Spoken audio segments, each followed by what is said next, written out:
Bom, pessoal, nosso assunto de hoje é misturas gasosas. Quero trabalhar uma introdução a esse assunto, discutindo a questão de se os gases são sempre miscíveis, né, e por quê, tentar entender o porquê disso. E depois também caracterizar as misturas gasosas, quais são as principais maneiras de descrever as características de uma mistura.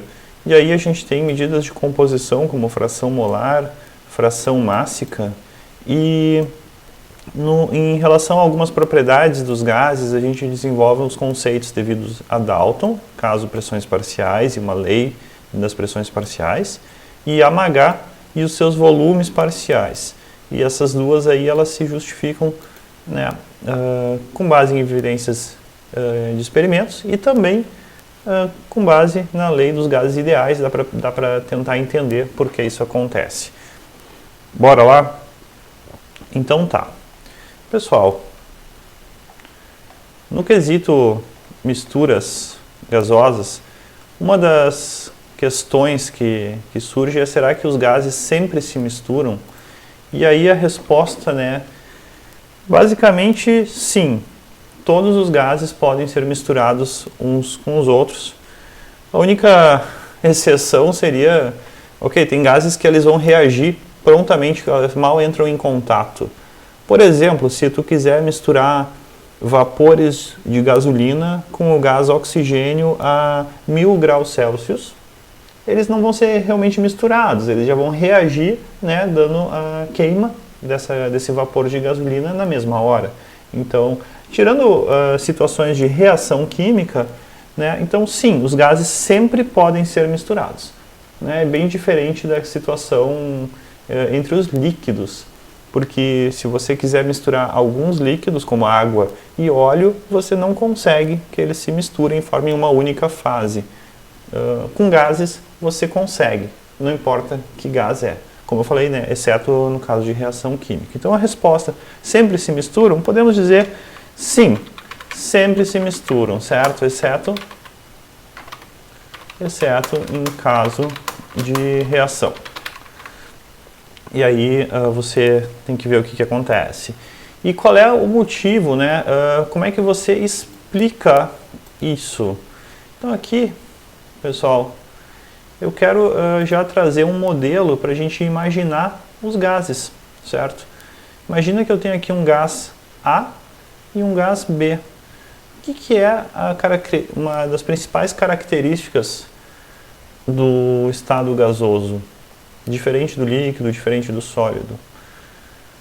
O líquido e o sólido são matéria condensada, é um monte de átomos, um monte de moléculas, em suma, um monte de partículas que estariam todas amontoadas umas por cima das outras, certo? Não teria muito espaço vazio. O gás não. O gás é basicamente um monte de espaço vazio com algumas partículas, né, lá dentro, e elas se movem para lá e para cá. Elas estão desgarradas umas das outras. E elas, nesse movimento incessante, aleatório, elas colidem com as paredes e ocupam completamente o espaço disponível, né? Então, por isso que eu posso ampliar o volume do recipiente ou reduzir o volume do recipiente, e o gás está de boa, ele ocupa todo o volume disponível. Claro, exercendo, né, diferentes pressões conforme o volume que você dá a ele. Mas, então, tu precisa ter em mente que um gás, mais do que um simples fluido, tu tem que pensar ele como um monte de espaço vazio, onde algumas partículas desgarradas se movem lá incessantemente. Eu pergunto, por que eu consigo, né, se eu conectar esses dois recipientes, eu vou conseguir misturar os gases? Porque, basicamente, as partículas elas vão apenas, né, continuar se distribuindo em uma imensidão de espaço vazio. A presença de uma molécula não vai ser suficiente para impedir outras moléculas de andarem naquele recipiente, certo? Então você vai conseguir basicamente adicionar mais matéria num espaço que é basicamente vazio. Então, como é que você explica isso, né? Basicamente é que um gás é basicamente um monte de espaço espaço vazio com algumas partículas, né, se movendo desgarradas. E isso não é suficiente para impedir um segundo gás de ser colocado ali, certo? Então, poderíamos colocar nesses termos aí, tá, uma justificativa. Agora, eu vou pedir que tu olhe para essas figuras e qual dos dois tem, digamos que eles têm o mesmo volume, os dois recipientes, estamos na mesma temperatura, digamos que eles estão lado a lado na temperatura ambiente. Vocês percebem que um deles tem menos partículas, o outro tem mais. Então, como é que vai ser a pressão exercida, né, dentro de cada um desses recipientes? Digamos que são dois vidros, cada um com uma quantidade de gás. É claro que este primeiro aqui, por ter menos matéria, ele vai ter uma pressão menor. Vamos dizer que cada partícula que está no meu desenho representa uma quantidade de matéria, de modo que então aqui eu tenho uma pressão de 300 milímetros de mercúrio, certo? Vamos dizer que seja essa a pressão aqui dentro. Qual seria a pressão neste outro? Qual seria a pressão no segundo recipiente? Gente, para cada partícula que eu desenho aqui, dizer que cada partícula representa simboliza uma certa quantidade em mols, eu tenho uma certa quantidade de pressão. Para cada partícula que eu desenhei, eu tenho 100 milímetros de mercúrio de pressão. Este outro aqui tem 1, 2, 3, 4, 5 partículas desenhadas, isso simboliza uma certa quantidade de matéria, e então, obviamente, né, eu vou ter 500 milímetros de mercúrio. Né? Para cada uma que eu desenho representa a quantidade que gera 100 milímetros de mercúrio de pressão. E aí eu vou te perguntar, se eu juntar os dois recipientes, se eu conectar eles, né, o que vai acontecer? Eu uso um pequeno tubo conectando eles aí, o que vai acontecer? Eles vão se misturar e vai transferir um pouco, o que vai acontecer com a quantidade de matéria de cada lado? Bom, onde tem maior pressão, vai deslocar um pouco do seu conteúdo rumo ao outro, certo? Além de se misturar, vai equilibrar as quantidades nesses dois recipientes que são iguais em volume. Então, o que tu vai ter vai ser uma situação assim, em que as partículas estão distribuídas, certo, entre os dois recipientes, e em cada metade, tu está vendo quantas partículas? 4 no meu desenho, ou seja, isso representa uma quantidade de matéria, certo, com certa quantidade em mols. E qual vai ser a pressão nesse sistema? Pausa o vídeo, pensa um pouquinho e me diz. Pausou? Pensou? Pois bem, se tu respondeu 400 milímetros de mercúrio, tu acertou. Por quê? Porque dentro de cada um desses recipientes quadrados aqui, você tem 4 partículas desenhadas e cada uma dessas que eu desenho simboliza uma quantidade de matéria suficiente, né, o responsável por 100 milímetros de mercúrio de pressão. Então você percebe que quando você quer relacionar a pressão e a quantidade de matéria, né, quanto mais partículas no recipiente, maior a pressão delas colidindo com as paredes. Então, 4 no meu desenho, 400 milímetros de mercúrio aqui, né, para seguir o mesmo padrão do anterior. Feito? Então tá. Vocês já sabem então, né, que eles estavam em pressões desiguais e agora ficou a mesma pressão em toda parte e se distribuiu aqui, a concentração de partículas é a mesma em toda parte. prosseguindo, eu quero elaborar, eu vou retornar à situação inicial, só que agora com alguns cálculos a mais.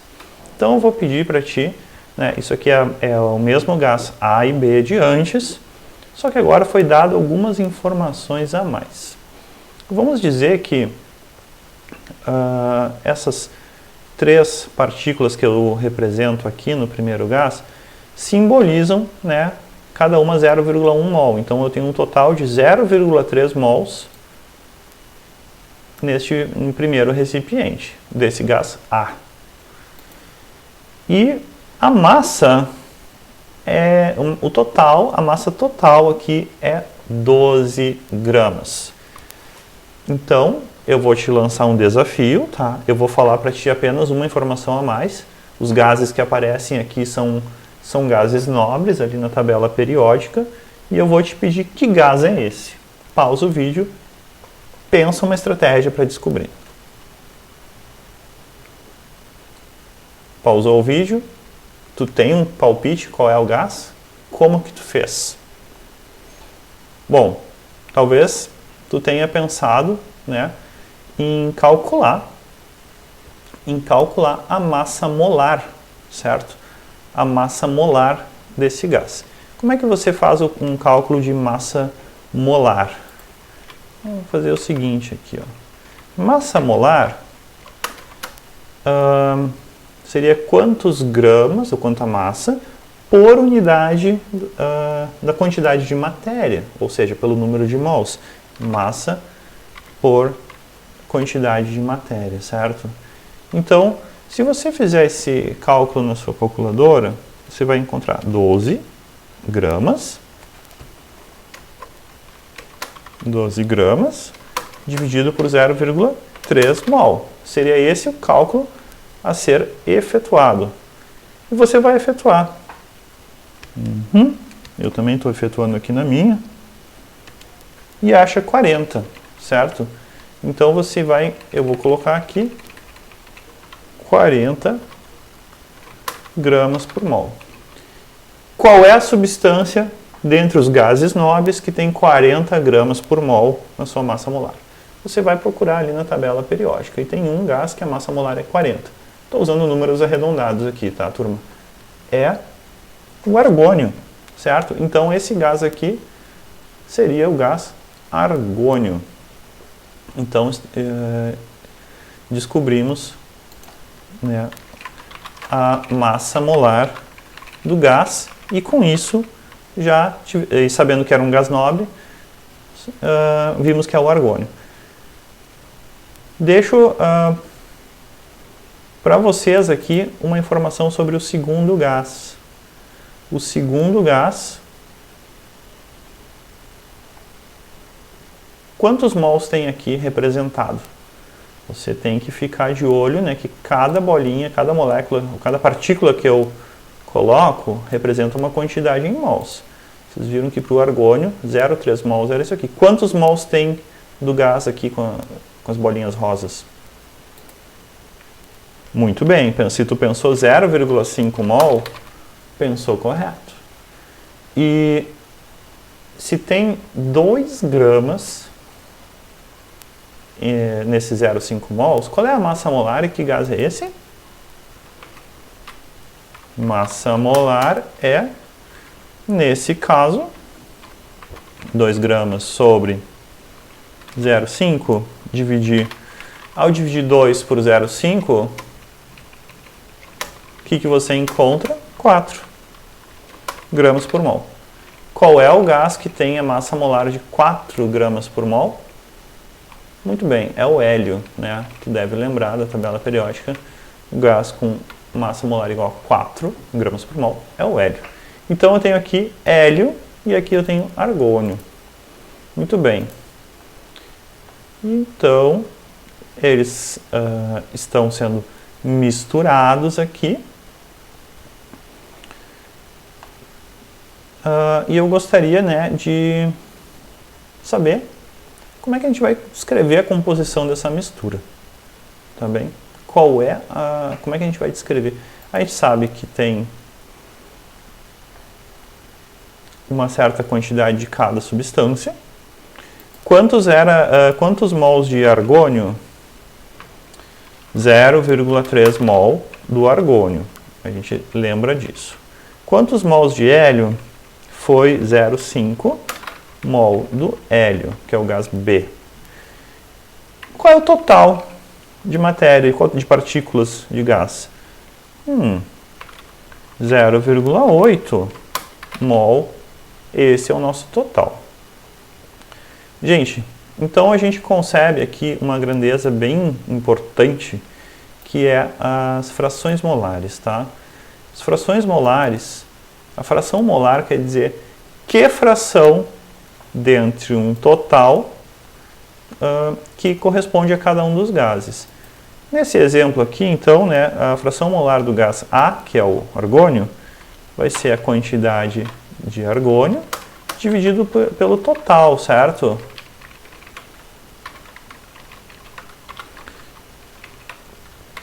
Pelo total. Vou até enfatizar aqui. Então, o resultado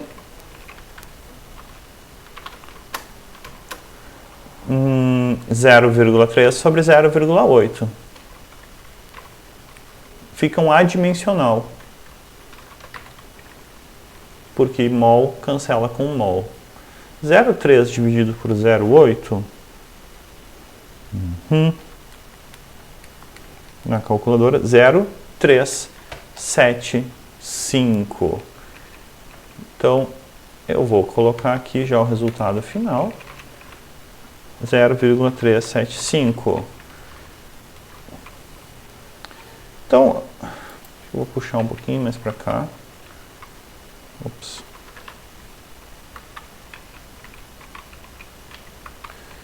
O que é esse valor como número puro, 0,375, mas ele também pode ser escrito 37,5%. Então, eu estou falando que 37,5% é do gás argônio. Então, 37% das moléculas, das partículas, não são moléculas, são átomos, 37% é argônio. São essas três verdinhas aqui no meu desenho. Em relação ao gás B, sim, é a mesma lógica. Quantidade de B dividido pela quantidade que seria o total. Então, isso aqui vai dar... Ops.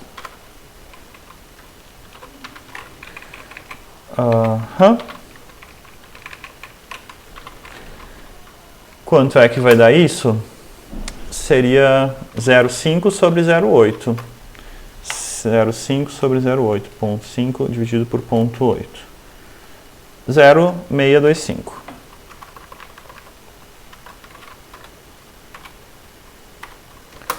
Então é 62,5%.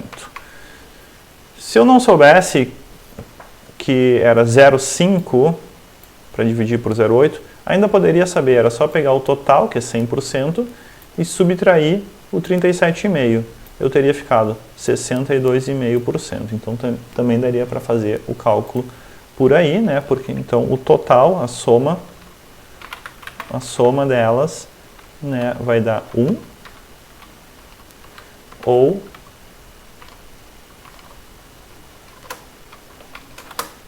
100%. Feito? Então tá. Gente, eu vou pedir que a gente retorne lá e veja as pressões das substâncias que estão ali, certo? Então, dentro deste recipiente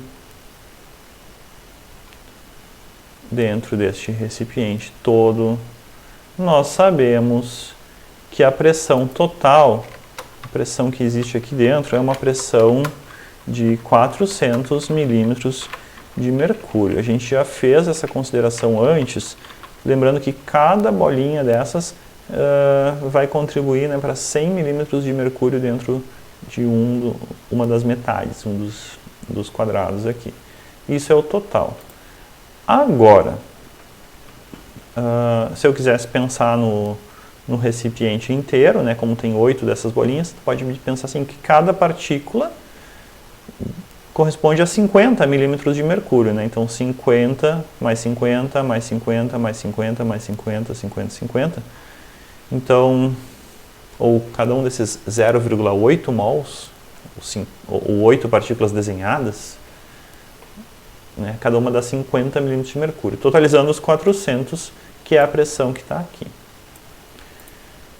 E a minha pergunta é, quanto, né, seria o valor de cada um dos dois gases, se eles estivessem, né, considerados separadamente, isoladamente? Por exemplo, esse gás argônio com as partículas verdes.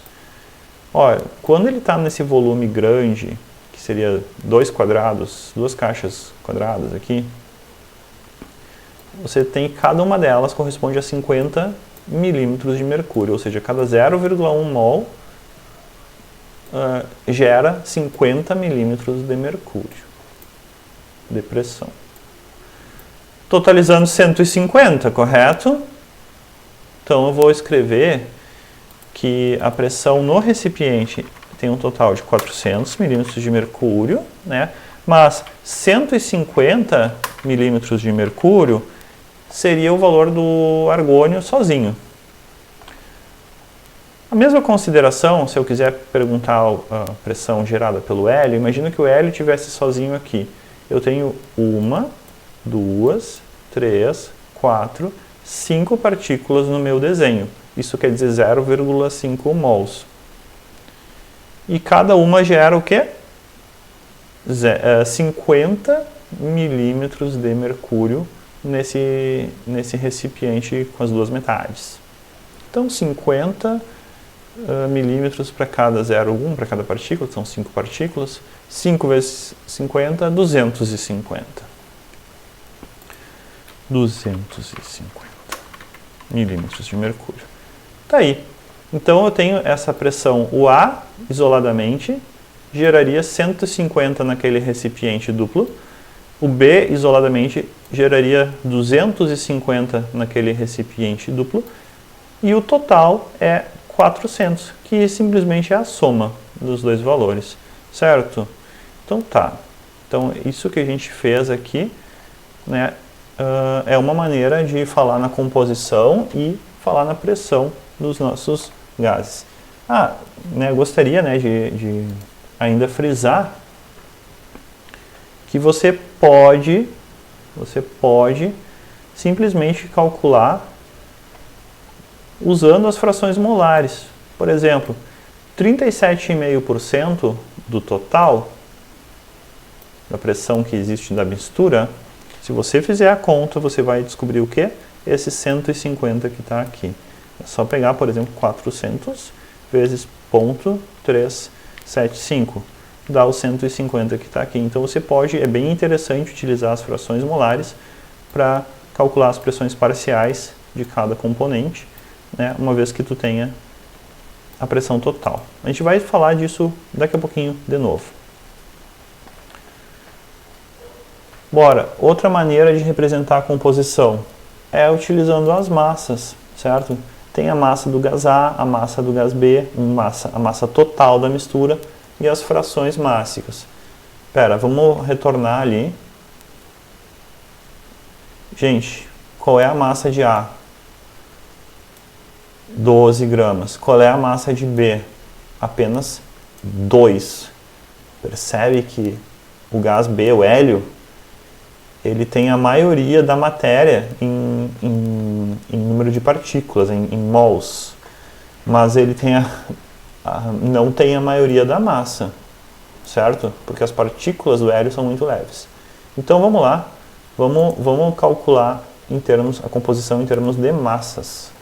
Você vem aqui, o gás A, o argônio, ele tem 12 gramas, o gás B, apenas 2 gramas, total, 14 gramas. Frações mássicas, ou seja, dentro da massa total, que é os 14, qual é a fração que corresponde a cada um? Argônio tem, então, seria a massa do argônio dividido pela massa total, certo? Então, esse é o cálculo que você efetua. Vou puxar um pouquinho para cá.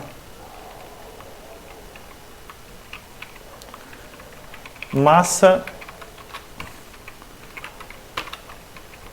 do argônio em relação à massa total.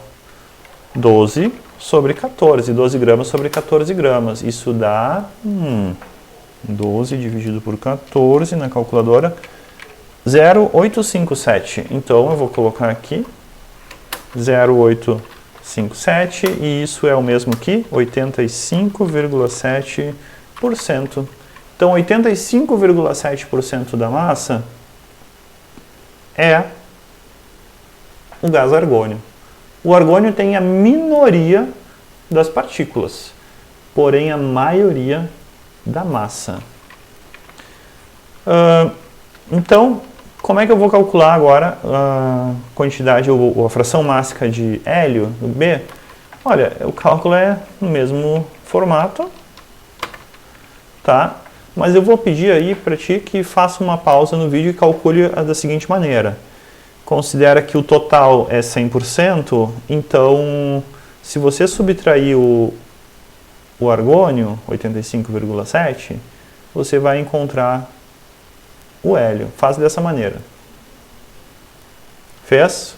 Tá, vamos ver se vamos encontrar a mesma coisa dos dois jeitos de fazer.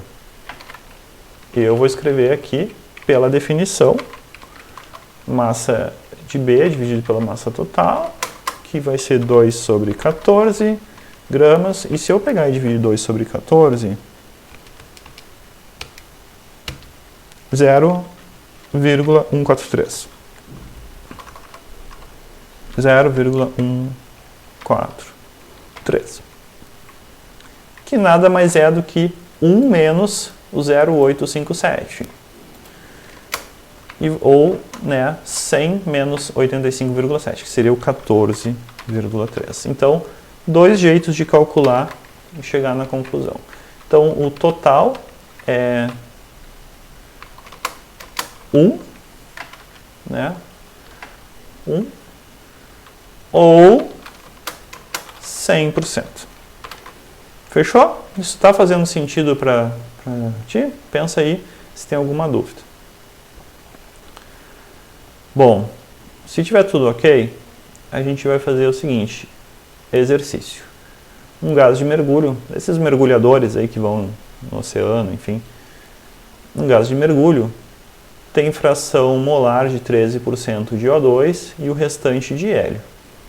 Em massa, qual é o percentual de cada componente? Então você pode pausar o vídeo, né, e calcular.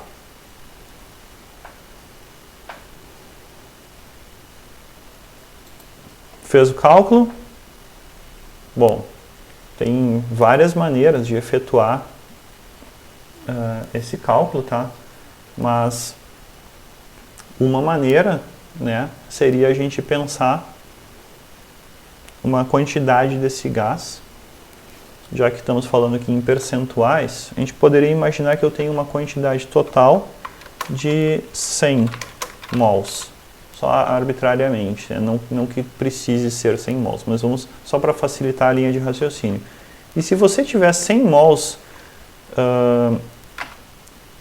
então você tem quanto de cada gás? Bom, você tem aqui a quantidade de O2 é de quanto? 13% daquele 100. Fica 13 mols. E qual é a quantidade do hélio? Obviamente, 87 mols. Certo? Isso faz sentido? Faz sentido? Legal. Então agora a gente vai pegar aqui as massas molares. Você consulta a sua tabela periódica se tu precisar. Acho que não deveria precisar, porque são elementos bem conhecidos, né? Então, oxigênio a gente lembra que vale 16, então O2, você tem a massa molar de... Vamos escrever assim. Massa molar do O2 é de quanto? 2 vezes 16, 32 gramas por mol. Então, nesses termos, se você tem 13 mols, a massa do teu gás O2 é igual à quantidade dele, que é 13 mols, vezes 32 gramas por mol. Certo? Então você vai efetuar essa multiplicação aí. Vezes 32 gramas por mol. E aí o resultado é de quanto? Massa de O2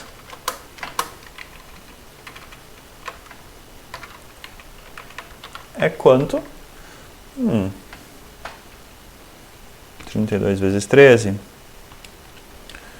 416 gramas. Você percebe que a unidade mol, que está no numerador, vai cancelar essa outra mol que está no denominador. Então vai sobreviver apenas a unidade de grama. Então está aqui a massa de O2 nesses 100 mols da mistura gasosa. Você faz o mesmo processo para o gás hélio.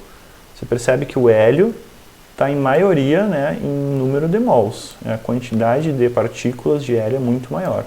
Por favor, faz o cálculo aí. Pausa o vídeo e calcula a massa do hélio. Fez o teu cálculo? Pausou o vídeo e fez o cálculo? Então vamos ver. Massa do hélio, massa molar do hélio, tabela periódica na mão ou memória. 4 gramas por mol. Sim, bem pouquinho. Massa do gás hélio, então, dentro daquela amostra, dentro daquela quantidade ali da mistura gasosa, seria então 87 mol vezes 4 gramas por mol. E quando você faz esse cálculo, teu resultado dá... Vamos ver, calculadora, 4 vezes 87, 348 gramas. Então tá aí. Olha, nem é a maioria da massa, certo? A massa de hélio até é menor que a do oxigênio, apesar de que o número de partículas de hélio, a quantidade de hélio é muito maior aqui em mols. Fração mássica. Bom, preciso, antes de mais nada, a massa total. A massa do total, a massa da nossa mistura é a soma das duas, ou seja, 416 mais 348, que é igual a...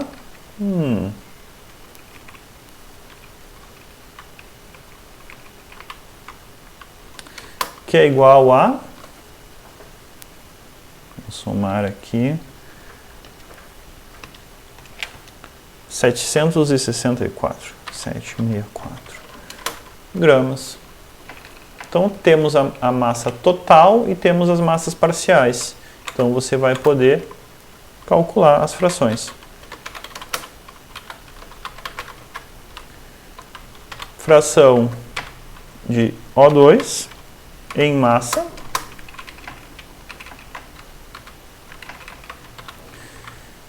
416 gramas sobre 764 gramas. Resultado.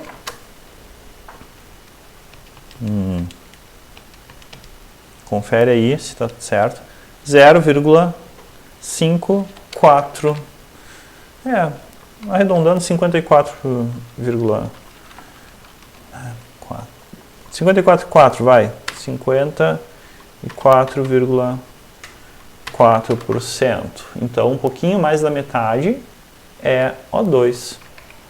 Ou como número puro, né? Também daria para escrever isso aqui como número puro. 0,544.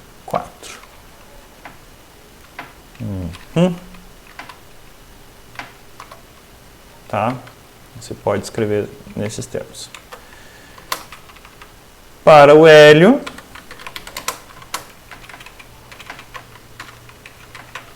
você tem que escrever então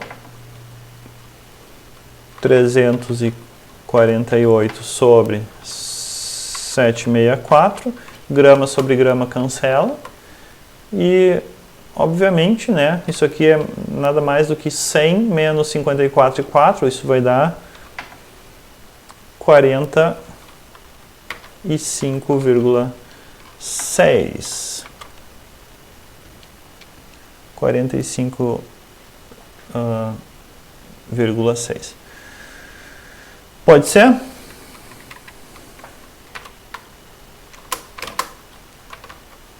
Então, 0,456.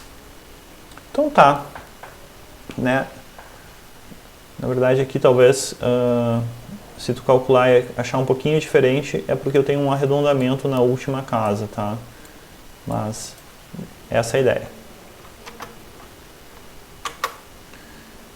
Fechou? Então tá. Bola para frente. Temos alguns assuntos então para continuar. A gente tem esse conceito bem importante chamado Lei das Pressões Parciais de Dalton. Esse Dalton é aquele mesmo Dalton da teoria atômica, lá no início do século XIX, mais ou menos em 1800, ele escreve, né, ele estuda muitas coisas dentro da química e uma das coisas que ele estuda é gases.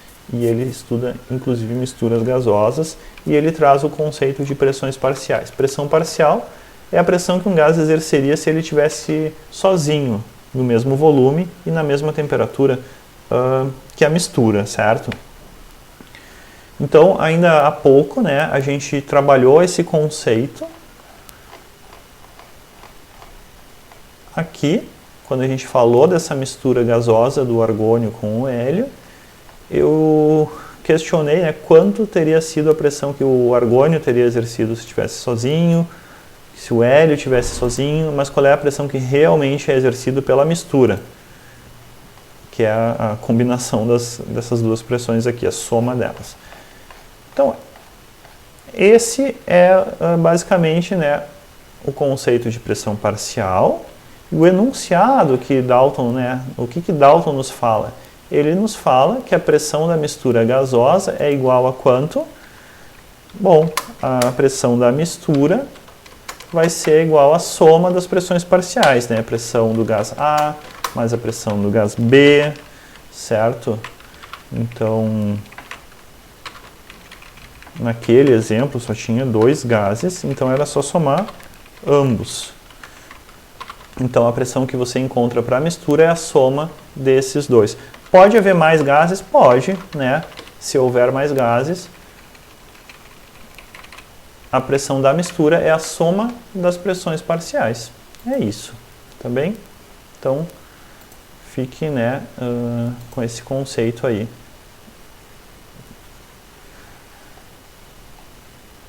Uma outra maneira de relacionar a pressão total, né, a pressão da mistura gasosa com uma pressão parcial, é por meio das frações molares. Então aqui, vamos dizer que eu tenho todas as pressões parciais, eu posso somar elas e calcular quanto tem que ser a minha pressão gerada na mistura. Porém, pode existir a situação oposta, em que eu tenho a pressão da mistura, mas eu queria saber quanto é a pressão parcial. Então, é o seguinte, digamos que eu tenha do gás A, a pressão do meu gás A é a que eu estou querendo saber nesse momento. Então, a pressão do meu gás A, ela vai ser dada pela pressão que existe na mistura gasosa vezes a fração molar dele, certo? Então, isso, como assim? O que tu quer dizer com isso? Cara, é bem simples na verdade, tá? Por exemplo, imagina que eu tenho uma mistura gasosa e a pressão total que existe ali é de 1000 milímetros de mercúrio. Essa é a pressão que você encontra para a mistura gasosa. E nessa mistura, 50% é das partículas, ou dos mols, 50% é desse gás A. Bom, então 50% da pressão diz respeito ao gás A, certo? Então 500 milímetros de mercúrio seria a pressão parcial do gás A. Então simplesmente eu multipliquei a fração molar pela pressão da mistura para encontrar uma pressão parcial. Simples assim. Você pode também, né, aproveitar esse fato para gerar uma fórmula que te permite calcular a fração molar se você tiver o conhecimento da pressão parcial e da pressão total. Então você pode, né, isolar X como PA dividido por P. Percebe que a pressão de A dividido pela pressão da mistura, ou seja, parcial de A, a pressão parcial de A dividido pela pressão da mistura, ela fornece a composição, né, o percentual da substância A em fração molar. No exemplo lá de antes, isso aparecia, né, se você dividisse os 150 milímetros de mercúrio pelo total, que é o da mistura, que é 400, você vai achar o 37,5%, ou o número puro 0,375, tá? Então, essa é outra aplicação. Então, qual é a justificativa disso? A justificativa, né, é que as pressões, elas são geradas basicamente, elas são devidas ao número de partículas que está ali. Para uma dada temperatura, um dado volume, quanto mais partículas, mais pressão surge, certo? Então, digamos que eu tenho o gás A, né, eu vou pegar e usar o modelo do gás ideal, certo? Então, vamos usar aqui, usando o modelo do gás ideal. Gás ideal. Então, o que você vai pensar? Pensa que pressão do gás A naquele recipiente, né, você sabe, só recapitulando, que pressão vezes volume igual a nRT. Então, nRT são... N é quantidade de matéria, R é uma constante universal dos gases, T é a temperatura, P e V estão aqui, pressão e volume. Tchê, por gentileza, isola a pressão, vamos dizer para o gás A. Bom, eu vou ter a quantidade de A vezes RT sobre o volume, correto? Então, digamos que o recipiente tem um volume definido, um volume já fixado, e a temperatura também não estamos mexendo na temperatura, certo? Então, essa parte do RT dividido por V, ela vem a ser uma espécie de constante. Vou deixar num cinza aqui, não tão clarinho. Mas basicamente é uma coisa que está congelada, você não tem o que fazer a respeito, certo? Ela é um valor fixo. Mas a quantidade de A, certo? A quantidade de A, ela é importante, porque é ela que vai determinar a pressão parcial da substância A, no fim das contas. Então isso que você vê aqui para A, você pode fazer igualzinho para B. Certo?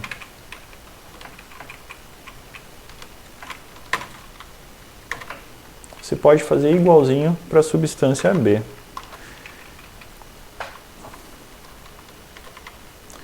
E aí, para o total da tua mistura,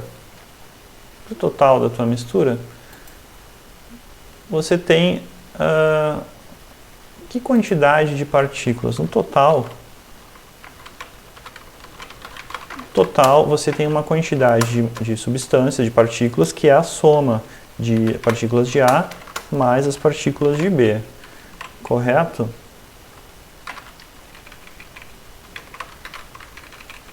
Então esse é o total aqui de partículas que existe. E então, na mistura. E se você quiser calcular a pressão gerada na mistura, vai ser N vezes RT sobre V.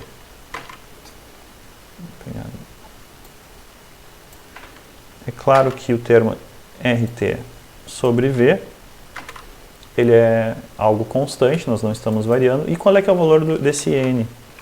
Esse N eu posso desempacotar e ele, né, se você fizer,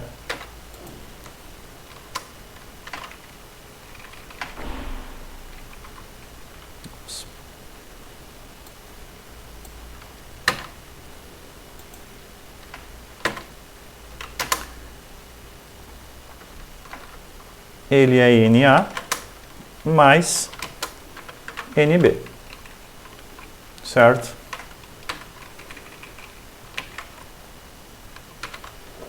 É a soma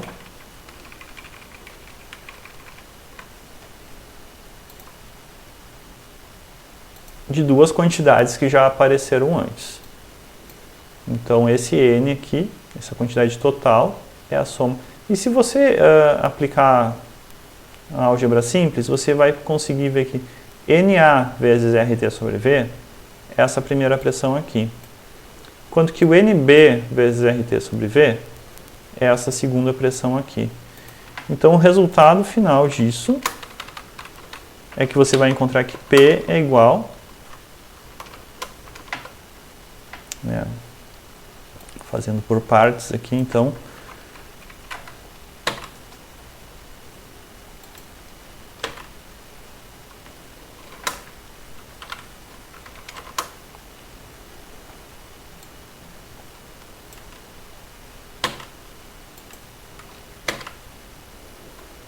você tem esses dois termos aqui. Resultado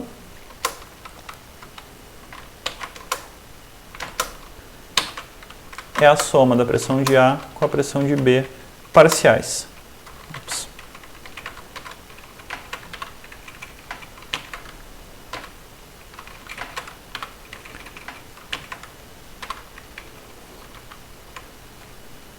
Então, essa é uma maneira de justificar, né, com base na teoria, o modelo do gás ideal, certo? É uma maneira de você justificar o que Dalton afirmou,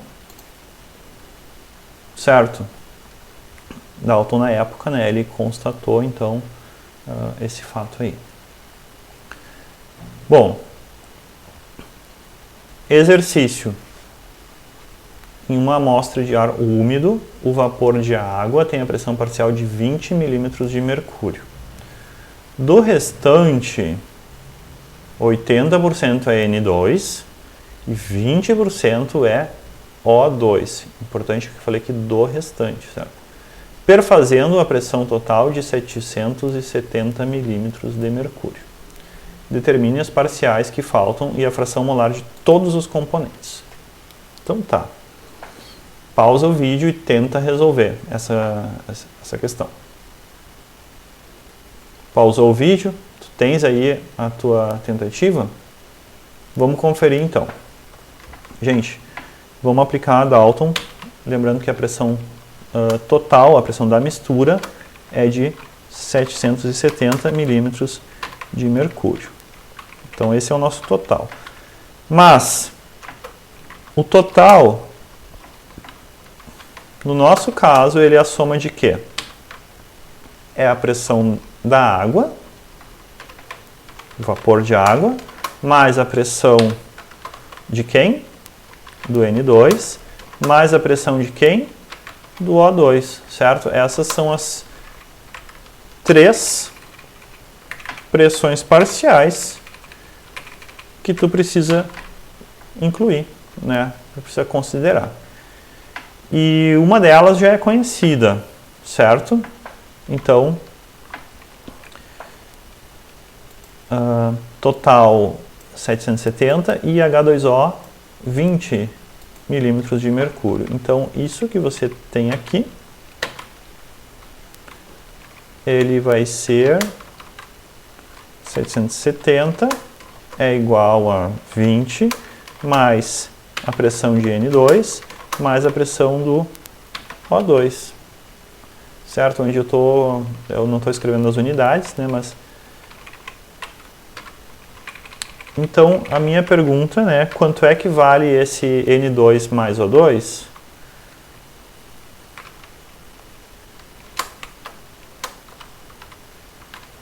Então você vai ter N2 e O2 somados.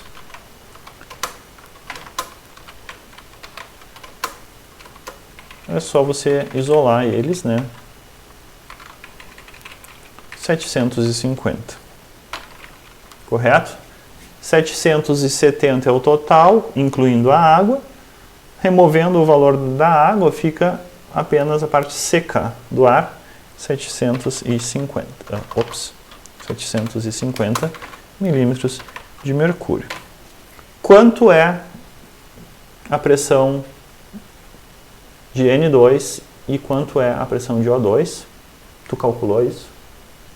Se não calculou, calcula. Bom, a pressão do N2, ela é 80% daquele de 750 milímetros de mercúrio, porque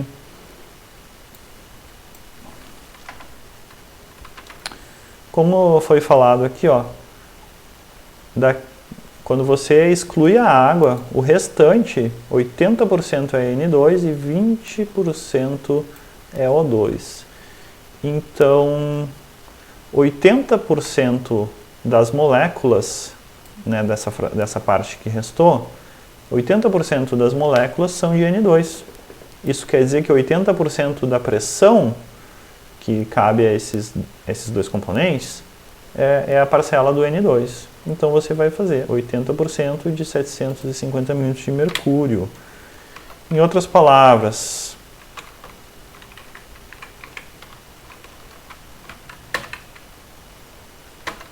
você vai calcular 0,80 vezes 750 milímetros de mercúrio, ou seja, X do N2 vezes a pressão do N2 com o O2 somado. E quanto dá isso?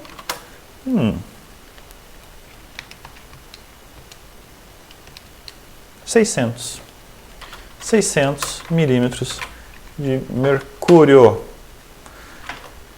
E quanto sobra para o O2? Poderia fazer nos mesmos moldes. Você pode fazer também, se quiser, 20% dos 750. Mas eu, né, como já estou enxergando aqui, ó, que dos 750, 600 são do N2, eu posso já fazer por diferença, né? Então ficou 150 milímetros de mercúrio, porque 150 é o que falta para esses 600 completar e chegar em 750, que é a soma de N2 com O2. Fechou? Tá, então agora a última coisa que é pedida, calcular as frações molares. Certo? Então eu vou só frisar aqui que este aqui vale 150 e que este aqui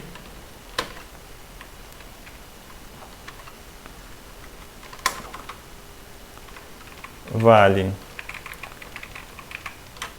600. E vocês já sabem que H2O vale quanto? Vale 20, né? 20 milímetros de mercúrio. Então, eu poderia colocar lá embaixo. Vou fazer assim, ó.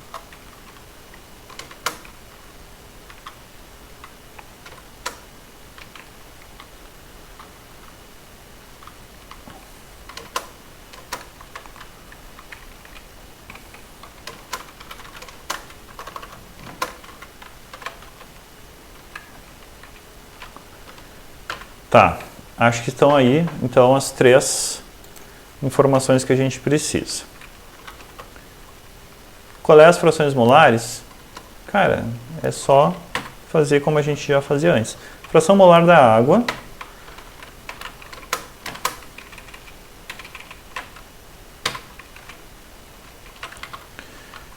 vamos calcular com pressão de H2O dividido pela pressão da mistura. Certo? A pressão daquela amostra gasosa. Então, isso vai ser 20 sobre 770, que é a soma das 3.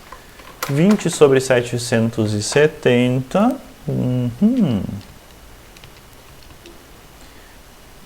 0,026, arredondando. Então, 2,0026 ou 2,6%. Fechou? Próximo. X de N2 vai ser quanto? Efetua aí pelo mesmo sistema, vai.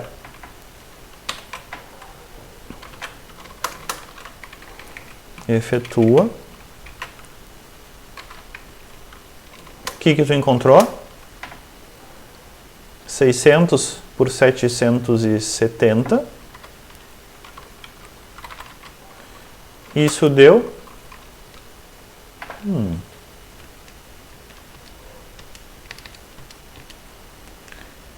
77,9. 0,779.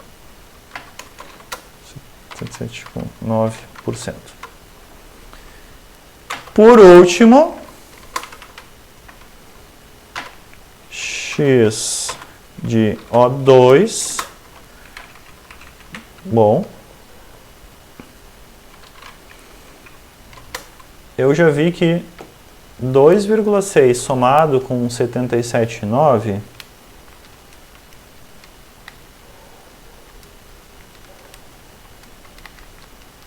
é 80,5. Então, eu vou fazer 100 menos aquele 80,5 dá 19,5%. Ou seja, 100% menos 2,6, vou botar assim, 2,6 mais 77,9. Então, eu poderia fazer assim também, certo? Uma outra maneira de fazer. E o resultado é 19,5%. Prova real, posso somar tudo, né? Poderia ter feito do mesmo jeito aqui, 150 dividido por 770 também. É indiferente, né? Os dois devem funcionar igual, tá? Eventualmente alguma divergência em arredondamentos, né? Mas é isso. Tá aí a composição em percentual. Percebe que a água, o vapor de água, ele é relativamente minoritário. Então, N2 não ficou tão longe do 80, que ele era na parte seca do ar, por assim dizer. E o O2 também não ficou tão longe do 20, que é o que ele era na parte seca do ar. Então, aqui está a solução, a resposta final dessa questão. Fechou? Tá bom. Avançando. Próximo ponto, eu quero, né, trazer uma reflexão ainda dentro do assunto da lei das pressões parciais de Dalton, do conceito de Dalton.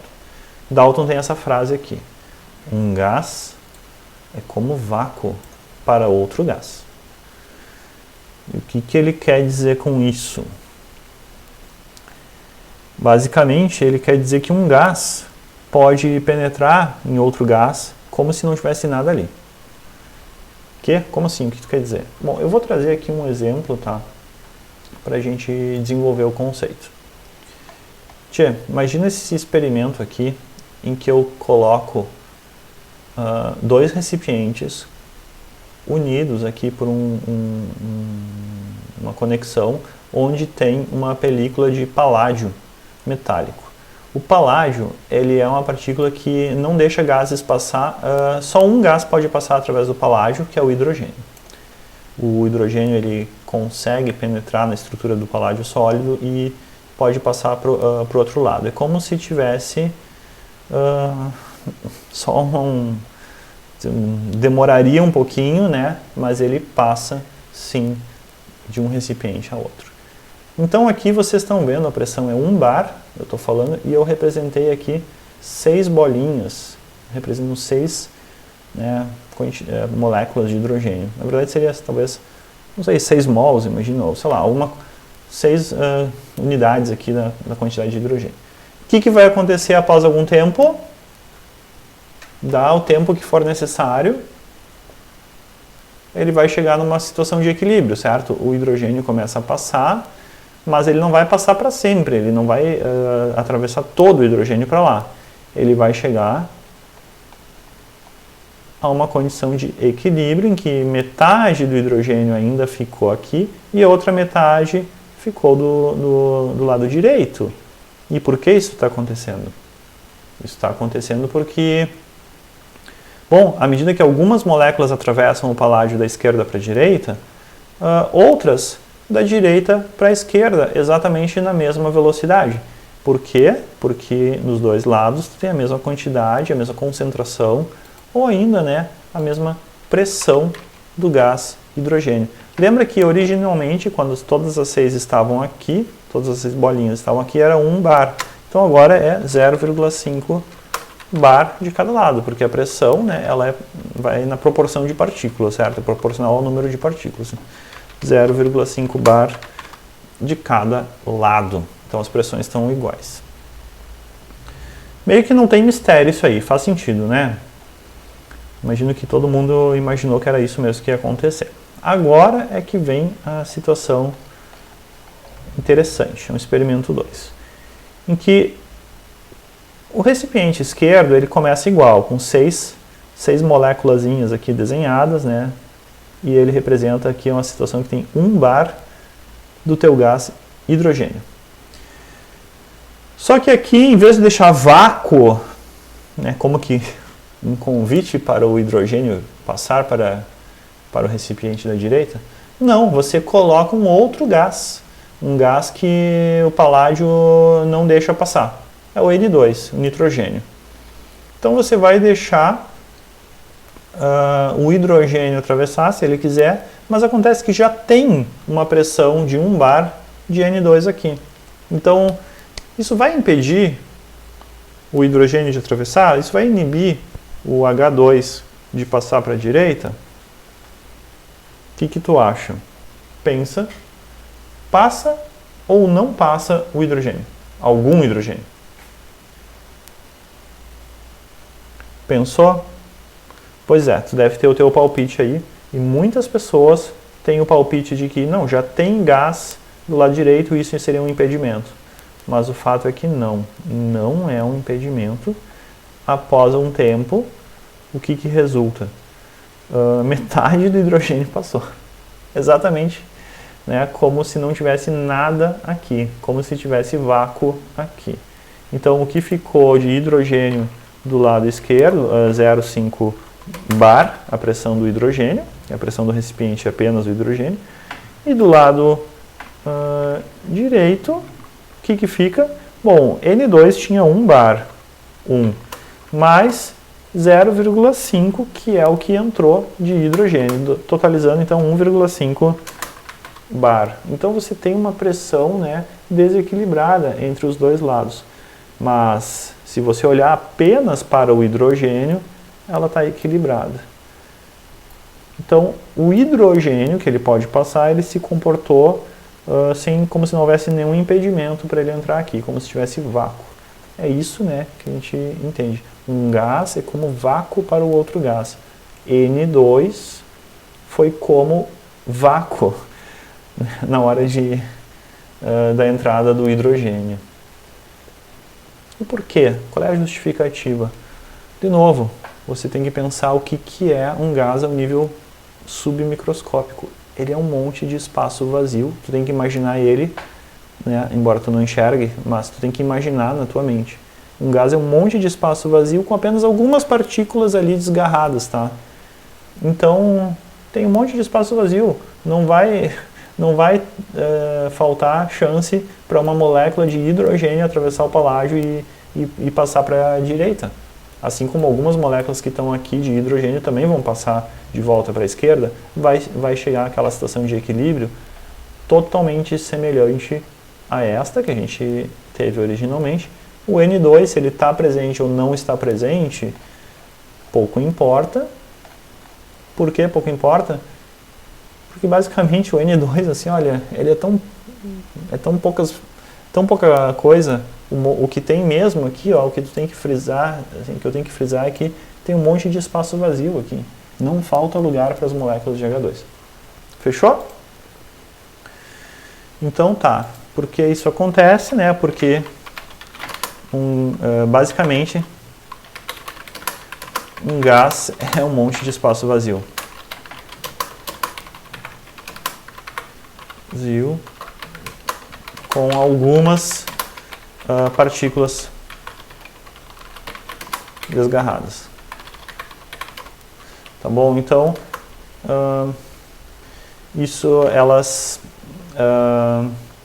ainda há muito espaço para acomodar moléculas que estão chegando. O limite para esse processo seria quando não tivesse mais muito espaço vazio ou nenhum espaço vazio. Então, teria alguma situação em que algo desse tipo ocorreria? Bom, teria, né? E aqui está uma pergunta que traz exatamente isso. Se os dois fossem líquidos, o que teria acontecido? Cara, se isso aqui fosse hidrogênio líquido e N2 líquido, seria cheio de moléculas e não teria um monte de espaço vazio. O espaço vazio seria, sim, uma quantidade ínfima, muito pouco espaço vazio entre as moléculas.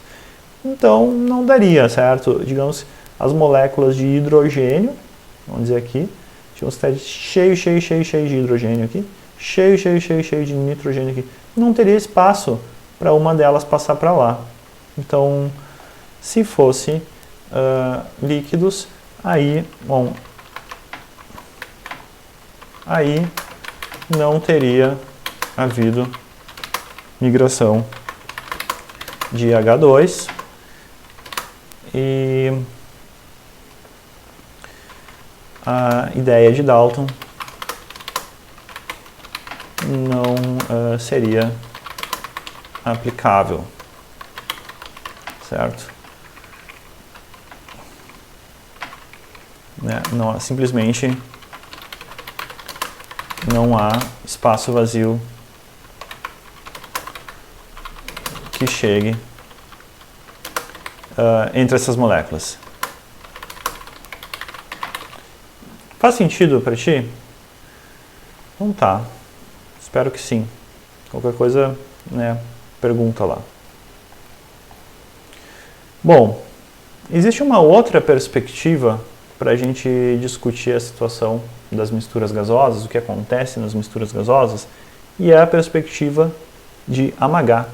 Amagat trabalha então com a ideia de volumes, preferencialmente, não a ideia de pressões. Então, imagina que, né, eu tenho diferentes gases, só que eles estão na mesma pressão e temperatura, certo? Sendo que eu tenho 20 litros do gás A, esse recipiente aqui, que ele tem o volume talvez de 2 quadrados aqui de 10 litros, e tem essas partículas, assim, de uns 3 partículas desenhadas para cada. E na mesma pressão e mesma temperatura, o gás B em um recipiente menor, de apenas 10 litros. E eu vou misturar eles. Eu simplesmente vou conectar os dois, mantendo a pressão e temperatura. E aí o que eu tenho? Eu tenho um recipiente de 30 litros que contém, né, todas essas partículas, certo? Como estamos mantendo a mesma pressão, então é o volume que é proporcional ao número de partículas. Então, como eu tinha 3 partículas desenhadas em cada pedaço de 10 litros daqui, eu tenho 3 desses quadrados de 10 litros, então tá aí, né? 30 litros, certo? O volume simplesmente é a soma dos 20 litros de A com 10 litros de B. E esse é o conceito de Amagat. Então, Amagat vai trabalhar com o conceito chamado volume parcial. E o volume parcial é o volume que o gás ocuparia se ele estivesse sozinho sob mesma pressão e temperatura. Então, você poderia dizer que dentro dessa mistura, desses 30 litros aqui, você pode imaginar que 20 litros são do gás A e 10 litros seriam do gás B. Só que, né, como uma ficção, entende? Ou como uma referência a um momento anterior, né, como se os gases estivessem separados em algum momento, então teria sido 20 litros de A misturado com 10 de B. Então a gente, né, usa essa linguagem, tá? Você diz aqui que o volume da tua mistura gasosa, certo? Ele é a soma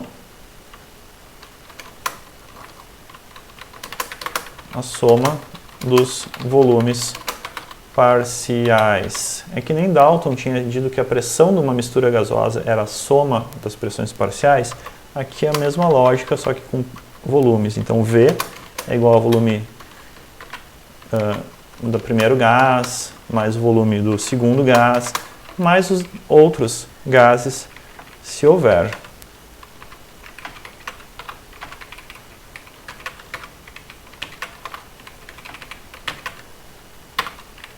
Certo? Então, isso é o conceito de Amagat. E se você quiser calcular o volume parcial de uma das substâncias, como é que eu posso encontrar? Eu posso fazer, né, algo totalmente análogo ao que já fizemos antes. Eu poderia simplesmente dizer que o volume da substância A, ele é, digamos que o volume total vezes a fração molar de A, certo? Como assim? Por exemplo, o volume total é 30 litros naquele exemplo lá de cima, correto? Só que desses 30 litros, dentro desses 30 litros,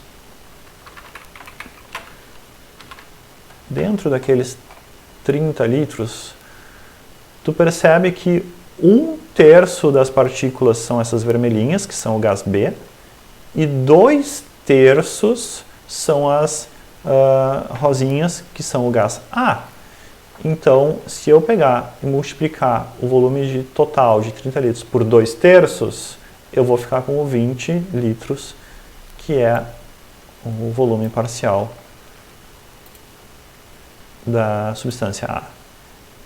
Certo? Então, estamos aplicando a mesma lógica que a gente já utilizou antes, com pressões parciais. Dalton trabalha com pressões parciais, Amagat não usa essa ideia, usa a ideia dos volumes parciais. Você tem, então, né, essa possibilidade, ou a outra possibilidade é, se você quer encontrar a fração molar, se você quer encontrar a fração molar do gás, e você tem o volume parcial e tem o volume da mistura, você também pode fazer isso facilmente. Você vai pegar o volume de A e dividir pelo volume total, certo?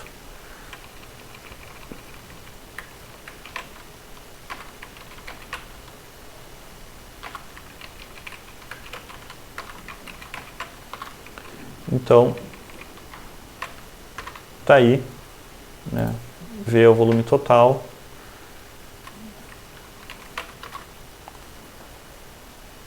Então, dividindo o volume parcial pelo volume total, não precisa escrever, você tem a fração molar. Por exemplo, 20 litros de A, que era o que havia originalmente, dividido por 30 da mistura.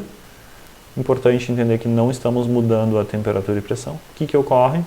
20 sobre 32 terços, né? Ou 66,666%.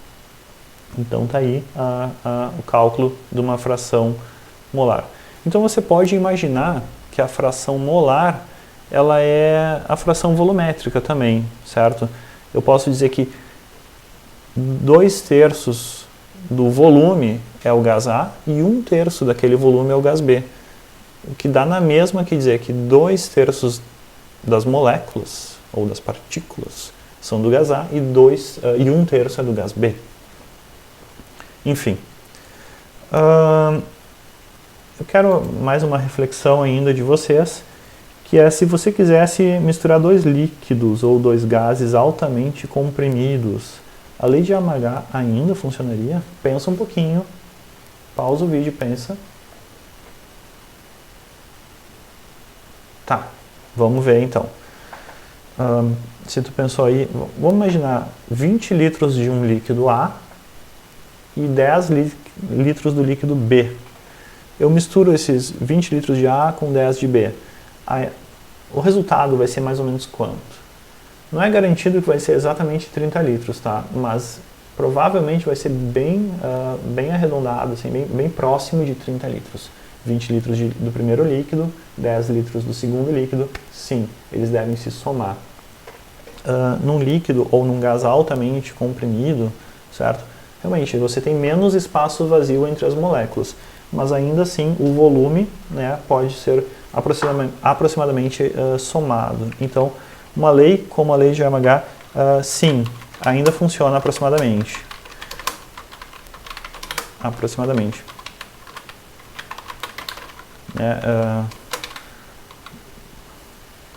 Pois não importa tanto.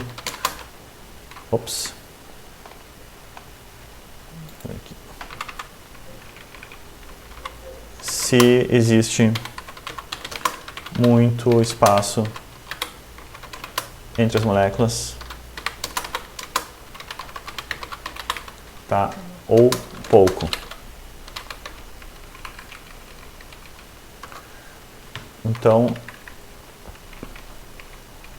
né, esse é uma percepção importante. Então, lá com Dalton, você não ia conseguir utilizar a lei das pressões parciais, a não ser com gases, né, matéria com muito espaço vazio entre as moléculas. Aqui, sim, você continua podendo aplicar, certo? Então tá. Bora que temos mais alguma coisa, um exercício. O mergulhador utiliza para respirar uma mistura gasosa contendo 13% de O2 em volume e o restante de hélio. Ah, tá. A mesma ideia que já apareceu, mesmos valores que já apareceram antes.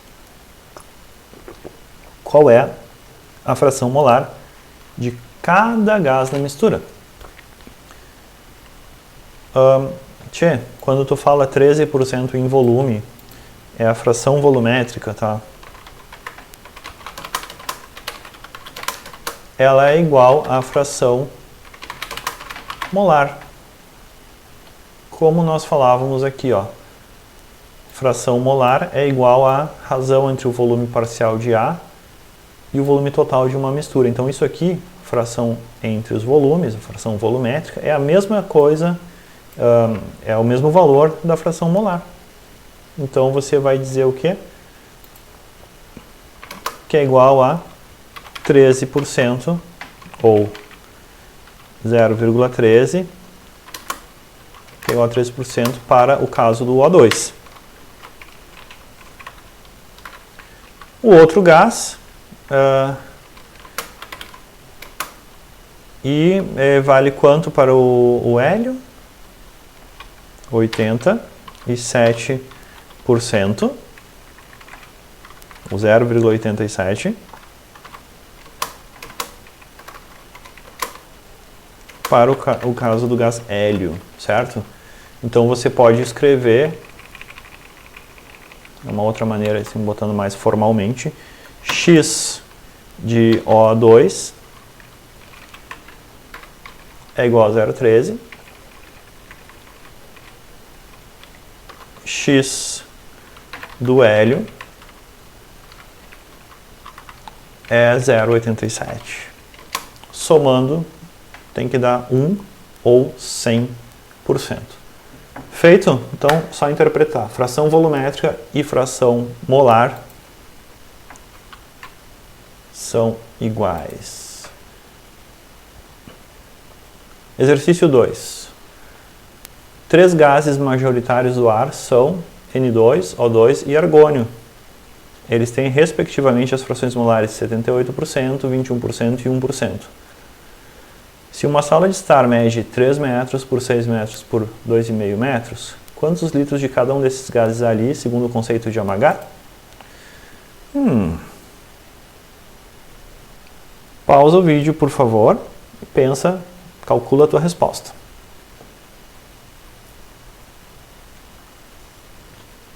Pausou? Fez? Bom, bora ver. Gente, qual é o volume total do recipiente, que no caso é o recinto, a sala? 3 por 6 por 2,5. Se eu fizer essa multiplicação aqui, 3 vezes 6 vezes 2,5, vamos ver, 3 vezes 6 vezes 2,5, 45 metros cúbicos. Ora, cada metro cúbico é 1.000 litros, então são 45.000 litros. E fração molar, é a mesma coisa que fração em volume. Logo, eu tenho, por exemplo, o volume parcial do argônio, ele é quanto? Eu devo interpretar ele como 1% do volume total. 1% do volume total, 450 litros, tá? Mas vamos lá, seria o volume total vezes a fração molar do gás argônio. Então, você vai fazer o cálculo, 45.000 litros, litros, vezes 0,01, que é o mesmo que 1%, 450 litros. Acredito que, né, com esse conceito tu pode, novamente, né, calcular os demais. Volume de O2, pela mesma lógica,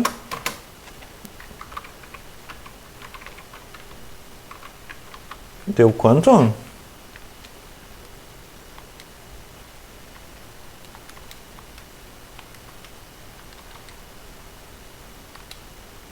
(9.450)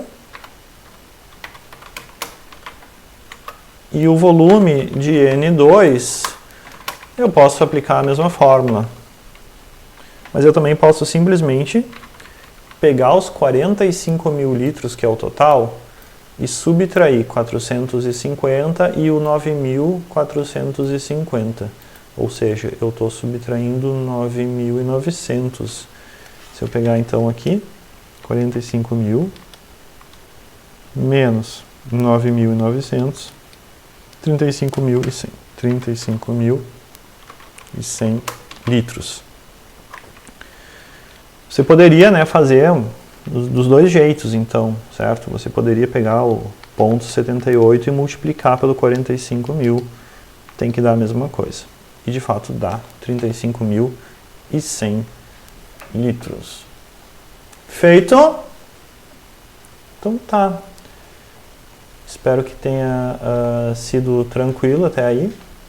Então, para esta aula, é o que eu queria trabalhar com vocês.